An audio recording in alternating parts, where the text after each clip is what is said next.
உயர்கல்வி மானிய கோரிக்கை மீதான விவாதத்தில் அமைச்சர் கோபிச்செழியன் பதிலுரை வழங்கி வருகிறார். அந்த காட்சிகளை பார்க்கலாம். மாண்புமிகு பேரவை உறுப்பினர்களே, உங்களையும் அழைக்கிறேன், இந்த உலகில் உள்ள தமிழர்களையும் அழைக்கிறேன். இந்த முதல்வருக்கு பாராட்டு தெரிவிக்க வரும் மே மாதம் 3ஆம் நாள் மாலை 4 மணிக்கு நேரு உள்விளையாட்டு அரங்கத்தில் சென்னையில் நடைபெற இந்த விழா பாராட்டு விழா உள்ளது. இந்த மாமன்றத்தில் உள்ள அனைத்து அமைச்சர் பெருமக்களும் அனைத்து சட்டமன்ற உறுப்பினர்களும் அந்த விழாவில் பங்கேற்று மாநில சுயாட்சி நாயகருக்கு மகத்தான பாராட்டு விழா நடக்க அனைவரும் கலந்து கொள்ள வேண்டும் என்ற அறிவிப்பையும் இந்த அவையிலே பேரவை தலைவர் அவர்களே உங்கள் வாயிலாக அறிவிக்க விரும்புகிறேன். இங்கே எனக்கு உயர்கல்வி மற்றும் பள்ளிக்கல்வி துறை மானிய கோரிக்கையில் மூத்த அமைச்சர் பெருமக்கள், அந்த துறையில் வல்லமை வாய்ந்தவர்கள், அருமை அண்ணன் செங்கோட்டையன் அவர்களும் அருமை அண்ணன் KP அன்பழகன் அவர்களும், அவர்களை தொடர்ந்து சட்டமன்ற உறுப்பினர் மாண்புமிகு அண்ணன் வெற்றியழகன், ஆடி சேகர், தி ராமச்சந்திரன், மூத்த முன்வரிசை தலைவர் ஐயா GK மணி, அண்ணன் பாபு, அருமை சகோதரர் சட்டமன்ற அனுபவமிக்க தி வேல்முருகன், கடலூர் கோ ஐயப்பன் உள்ளிட்ட சட்டமன்ற உறுப்பினர்கள் இந்த மானிய கோரிக்கையில் பேசினார்கள், கோரிக்கை வைத்தார்கள். கோரிக்கை ஏற்று முதல்வரிடம் சொல்லி நான் நிதி பெற வேண்டுமேனால் பல்லாயிரம் கோடி தேவை. நிதி சுமை நமக்கு தெரியும்.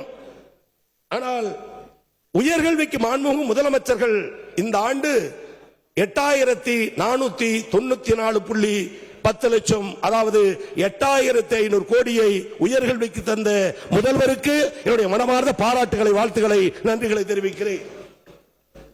அன்பு தலைவர் கலைஞர் முதலமைச்சரான போது தேர்தல் நேரத்தில் சொன்னார், நான் ஆட்சி பொறுப்பேற்றால் வண்ண தொலைக்காட்சி வருவேன்.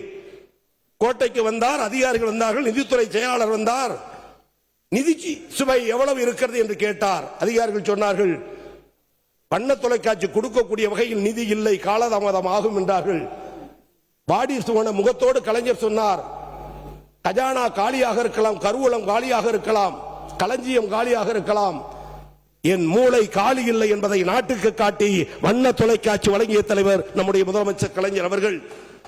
நிதி பற்றாக்குறை ஏற்பட்டது, நிதி இடர்பாடு உண்டு, மைய அரசு கைவிரித்தது, இல்லை என்று சொல்லும் மனம் இல்லாத குணமடைத்த தலைவர் 8500 கோடியை உயர்கல்விக்கு வழங்கினார் என்று சொன்னால், எனக்கு இரு கண்கள், ஒன்று மருத்துவம், இன்று கல்வி என்று சொன்ன அந்த தலைவர் அள்ளி வழங்கியதற்கு இந்த நேரத்தில் நான் நன்றி தெரிவிக்க கடமைப்பட்டிருக்கிறேன்.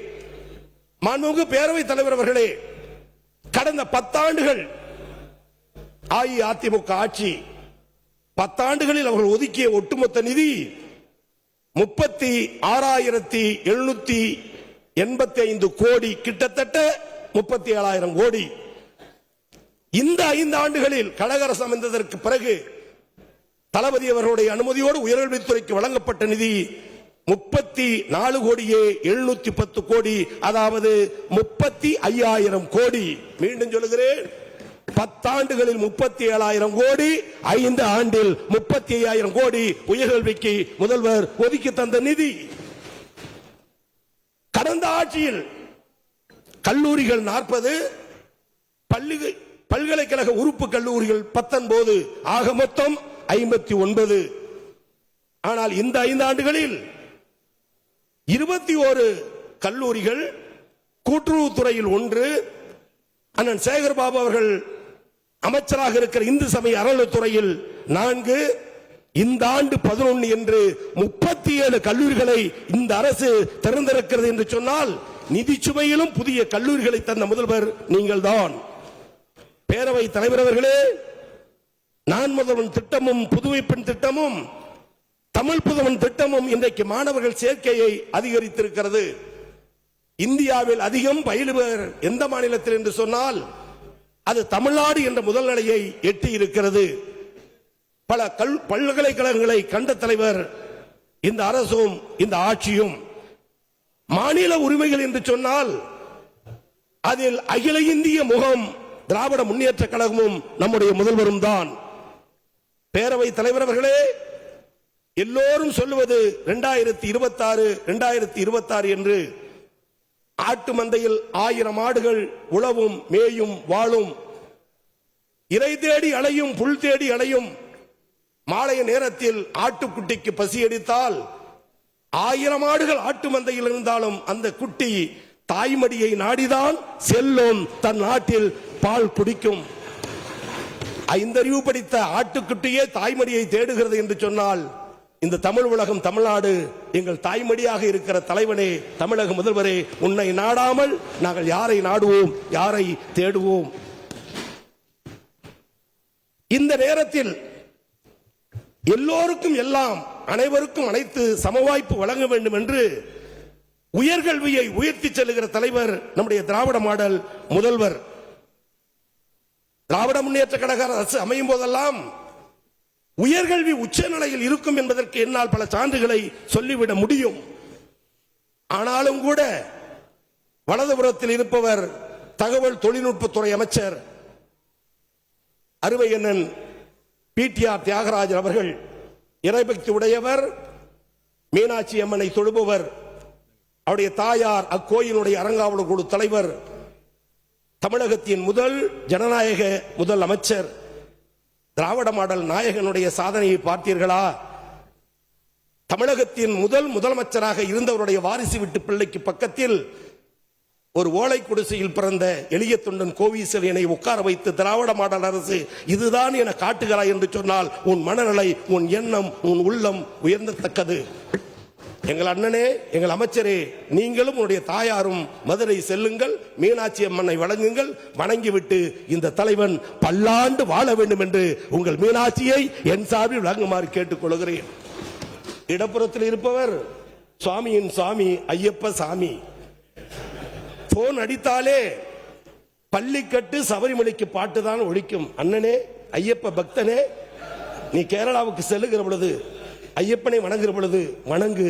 இந்த தலைவன் இன்னும் 100 ஆண்டு வாழ வேண்டும் என வாழ்த்து வாழ்த்து வாழ்த்து.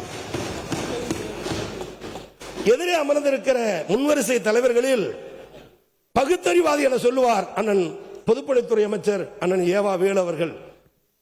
அண்ணன் பொதுப்பணித்துறை அமைச்சர் அவர்களே, கடவுளை வணங்காமல் இயற்கையை வணங்குகிற உங்களை சொல்லுவேன், இயற்கையை வணங்குங்கள். வானம் போல் இந்த தலைவன் பல்லாண்டு வாழ வேண்டும் என வாழ்த்துங்கள் என்பதுதான் ஒட்டுமொத்த எல்லோருடைய கோரிக்கையும், இந்த நாட்டினுடைய எதிர்பார்ப்பும். பேரவை தலைவர் அவர்களே, சீன பெருஞ்சுவர் போல், பிரமிடு போல், பைசா நகரத்து கோபுரம் போல் புகழ்பெற்ற தலைவனாக இந்த தலைவர் பல்லாண்டு வாழ வேண்டும் வாழ வேண்டும், இந்த நாட்டை வாழ்விக்க வேண்டும். தேர்தல் நேரத்தில் சொன்னோம், ஸ்டாலின் தான் வராரு, விடியல் தர போறாரு. எங்கு பார்த்தாலும் ஒலித்த பாடல். ஒரு ஒற்றை பாடலில் ஆட்சி மாற்றத்தை உருவாக்க முடியும் என்று காட்டிய அற்புத தலைவனே, எங்கள் முதல்வரே, அந்த பாடலை மீண்டும் நாடு எதிரொலிக்க காத்திருக்கிறது. நாட்டுக்கு தாடியும் நாட்டுக்கு ஆளுநரும் எதற்கு என்ற அண்ணாவின் பொன்மொழியை உச்சநீதிமன்ற தீர்ப்பின் மூலம் நிரூபணம் செய்த ஆட்சி இந்த விடியல் ஆட்சி. மாந்தர் குலத்தை காக்கும் முதல்வர் பல்கலைக்கழகத்தின் வேந்தராக ஆக்கியது இந்த விடியல் ஆட்சி. அதோடு பேரவை தலைவர் அவர்களே, மாணவர்கள் தலைநிமிர வழிவகுக்கும் தமிழ் புதல்வன் திட்டம் தந்தது இந்த விடியல் ஆட்சி. நாடு உயர மாணவர்கள் மூலம் திட்டங்கள் நான்முதல்வன் திட்டம் தந்தது இந்த விடியல் ஆட்சி. பெண்ணுக்கு சொத்துரிமை பிறப்புக்கும் மண்ணுரிமை தந்தது இந்த விடியல் ஆட்சி. இடரும் ஆதிக்கத்தை எட்டி உதைத்து இருமொழி கொள்கையை காத்தது இந்த ஆட்சி. இந்தி திணிப்பின் விழா எலும்பை சந்தி முறித்து போட்டு தமிழே அலுவல் மொழி என சரித்திரம் எழுதியது இந்த விடியல் ஆட்சி. ஒரே மொழி ஒரே தேசம் என்னும் உளுத்தர்களை ஓட ஓட விரட்டியது இந்த விடியல் ஆட்சி. கணனி பூங்காக்களுக்கு கல்வி மாடங்களும் நாடெங்கும் நிரவியது இந்த விடியல் ஆட்சி. பஞ்சமர் கனவை நனவாக்கியதும் பஞ்சம நிலங்களை மீட்டதும் இந்த விடியல் ஆட்சி. போக்குவரத்து துறையில் வெற்றி மகிடம் இருப்பதும் இந்த விடியல் ஆட்சி. எனவே மாண்புமிகு பேரவை தலைவர் அவர்களே, மாமன்ற உறுப்பினர்கள் வைத்த கோரிக்கை அனைத்தையும் நிறைவேற்றுவதற்குரிய வழிவகையை முதலமைச்சரிடம் பெற்று உரிய முறையில் அதற்குரிய நடவடிக்கை எடுக்கப்படும் என்பதை இந்த நேரத்தில் தெரிவித்து, பல நேரங்களில் இந்த சபையில் 2011, 2016, 2021 என்று ஒரே தொகுதியில் 3 முறை இந்த எளியவன் வெற்றி பெற்று இன்னைக்கு சபையில் உங்கள் முன்னால் நின்று பேசிக் கொண்டிருக்கிறேன். அந்த நிலையை எனக்கு உருவாக்கி தந்த நினைவில் வாழுகிற முன்னாள் அமைச்சர் ஐயா கோசி மணி அவர்களுக்கும் எங்கள் அண்ணன் திருப்பனந்தாள் கோ ரவிச்சந்திரன் அவர்களும் மறைந்துவிட்ட காரணத்தால் அவர்களை நினைவு கூறுகிறேன். எங்கள் மாவட்டத்தினுடைய மாநிலங்களவை உறுப்பினர் அண்ணன் சு கல்யாண சுந்தரம் எம்பி அவர்களுக்கும் முன்னாள் நாடாளுமன்ற உறுப்பினர் சேராமலிங்கம் எக்ஸ் எம்பி அவர்களையும் தஞ்சை மாவட்டத்தில் மாவட்ட பணிகளை சிறப்பாக நடக்க எனக்கு நாடி நரமாக இணைப்பாக இருந்து எனக்கு ஒத்துழைப்படுகிற நம்முடைய மாமன்ற உறுப்பினர்கள் திருவையாறு அண்ணன் துரை சந்திரசேகர், கும்பகோணம் அண்ணன் கா அன்பழகன், பட்டுக்கோட்டை அண்ணன் கா அண்ணாதுரை, பேராவூரணி அண்ணன் அசோக்குமார், தஞ்சாவூர் அண்ணன் டி.கே.ஜி. நீலமேகம், பாபநாசம் முதல் வரிசை தலைவர் டாக்டர் பேராசிரியர் முனைவர் ஜவாஹிருல்லா அவர்களுக்கும் இந்த நேரத்தில் என்னுடைய மனமார்ந்த நன்றியை தெரிவிக்க கடமைப்பட்டிருக்கிறேன். மக்களவை உறுப்பினர் தஞ்சை முரசொலி எம்பி அவர்களுக்கும், மக்களவை உறுப்பினர் மயிலாடுதுறை சுதா அவர்களுக்கும், மாநிலங்களவை உறுப்பினர் சண்முகம் அவர்களுக்கும், முன்னாள் மத்திய அமைச்சர் எஸ் பழனிமாணிக்கம் அவர்களுக்கும், எனது தொகுதியில் இந்த எளியனுடைய வெற்றிக்கு அயராது உழைத்த ஒன்றிய கழகத்தின் செயலாளர்கள், வாய்ப்பு இதுதான் சொல்லி முடித்துக் கொள்கிறேன். ஒன்றிய கழகத்தின் செயலாளர்கள் அண்ணன் கோகா அண்ணாதுரை, கோகுர்சி அம்பிகாபதி, மிசா மனோகரன், உள்ளூர் கணேசன், உதயா ரவிச்சந்திரன், கோவிலாச்சேரி சுதாகர் அவர்களுக்கும், பேரூராட்சி மன்றத்தினுடைய செயலாளர்கள் திருபுவனம் ஆட்சி, திருவிடைமருதூர் சுந்தர ஜெயபால், ஆடுதுறை கோசி இளங்கோ, வேப்பத்தூர் மகாலிங்கம், திருப்பனந்தாள் சப்பானி, ஒன்றிய பெருந்தலைவர்கள் சுபா திருநாவுக்கரசு, தேவி ரவிச்சந்திரன் உள்ளிட்ட நிர்வாகிகளுக்கும், 103 ஊராட்சி கழக பொறுப்பாளர்களுக்கும், 840 கிளைக்கழக செயலாளர்கள் நிர்வாகிகளுக்கும் சார்பணியினருக்கும் எனது வெற்றிக்கு உழைத்த காரணத்தால் இந்த நேரத்தில் என்னுடைய மனமார்ந்த நன்றியை தெரிவிக்க கடமைப்பட்டிருக்கிறேன். பேரவைத் தலைவர் அவர்கள் ஆண்டுகளில் 37,000 கோடி, 5 ஆண்டில் 35,000 கோடி உயர்கல்விக்கு முதல்வர் ஒதுக்கி தந்த நிதி. கடந்த ஆட்சியில் கல்லூரிகள் 40, பல்கலைக்கழக உறுப்பு கல்லூரிகள் 19, ஆக மொத்தம் 59. ஆனால் இந்த 5 ஆண்டுகளில் 21 கல்லூரிகள், கூட்டுறவுத்துறையில் 1, அண்ணன் சேகர் பாபு அவர்கள் அமைச்சராக இருக்கிற இந்து சமய அறநிலைத்துறையில் 4, இந்த ஆண்டு 11 என்று 37 கல்லூரிகளை இந்த அரசு திறந்திருக்கிறது என்று சொன்னால் நிதி சுமையிலும் புதிய கல்லூரிகளை தந்த முதல்வர் நீங்கள் தான். பேரவை தலைவர் அவர்களே, நான் முதல்வன் திட்டமும் புதுவை பெண் திட்டமும் தமிழ் புதுவன் திட்டமும் இன்றைக்கு மாணவர்கள் சேர்க்கையை அதிகரித்திருக்கிறது. இந்தியாவில் அதிகம் பயிலுவர் எந்த மாநிலத்தில் என்று சொன்னால் அது தமிழ்நாடு என்ற முதல் நிலையை எட்டி இருக்கிறது. பல பல்கலைக்கழகங்களை கண்ட தலைவர் இந்த அரசும் இந்த ஆட்சியும். மாநில உரிமைகள் என்று சொன்னால் அதில் அகில இந்திய முகம் திராவிட முன்னேற்ற கழகமும் நம்முடைய முதல்வரும் தான். பேரவை தலைவர் அவர்களே, எல்லோரும் சொல்லுவது 2026 2026 என்று. ஆட்டு மந்தையில் 1000 ஆடுகள் உழவும் மேயும் வாழும், இறை தேடி அலையும் புல் தேடி அலையும். மாலைய நேரத்தில் ஆட்டுக்குட்டிக்கு பசி எடுத்தால் 1000 ஆடுகள் ஆட்டு மந்தையில் இருந்தாலும் அந்த குட்டி தாய்மடியை நாடிதான் செல்லும், தன் நாட்டில் பால் குடிக்கும். 5 அறிவு படித்த ஆட்டுக்குட்டியே தாய்மடியை தேடுகிறது என்று சொன்னால் இந்த தமிழ் உலகம், தமிழ்நாடு எங்கள் தாய்மடியாக இருக்கிற தலைவனே, தமிழக முதல்வரே, உன்னை நாடாமல் நாங்கள் யாரை நாடுவோம், யாரை தேடுவோம்?